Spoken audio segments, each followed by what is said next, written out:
And you're gonna wanna sit down for this one. To explain this to you, I have to take you back to the beginning. In the beginning, God created different things. He created humans, he created angels, and all creatures. Now, angels are creatures that have no authority whatsoever. They are only there to serve God and us. That is why every time in the Bible an angel did something, it's because a son or daughter of God, or God himself sent the angel to do something. Example, prophets in the Bible called angels to help in wars. God sent angel Gabriel to give messages. They cannot do anything without any authority or command. Now, if you look in the Bible, in the book of Job, this is where it gets interesting. All the angels had to go up to God and basically report what they were doing. But the weird thing is that it says that Satan always went with them. Why was Satan always with them? Because Satan was an angel. When God created Satan, he didn't create him as his rival. He created him as an angel. Satan got kicked out of heaven, but that did not change his category. The definition of rival is someone of equal authority. He didn't suddenly come up to rival of God, equal of God. He got kicked out of heaven, but his category still remained as angel.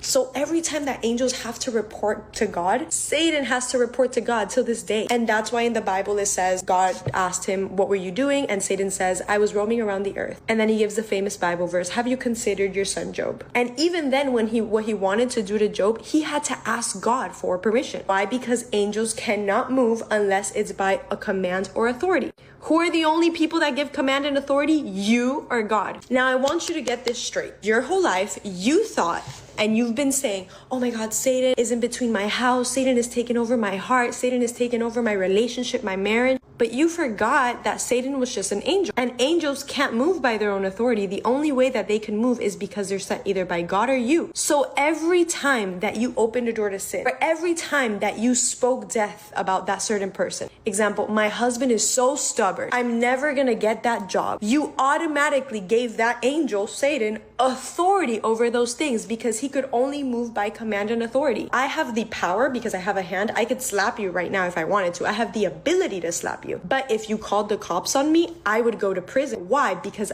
although I have the power to do something, I do not have the authority. Satan has the power, he has not the authority. But when you speak death onto your own life, death onto certain people, you give him the authority to do it. And that's the only reason why he does it. Not because he's so powerful and great, but because you had a faith in that sin, because you had a faith that that person would fail, because you had a faith that you weren't going to get the job. So you gave him the authority to do just that. Satan is not God's rival. He's just an angel that could only move by command or authority. I hope this brings you back to realize how much authority you have in Christ, and that Satan cannot do anything unless you lose faith and start saying these things and allowing him to do so.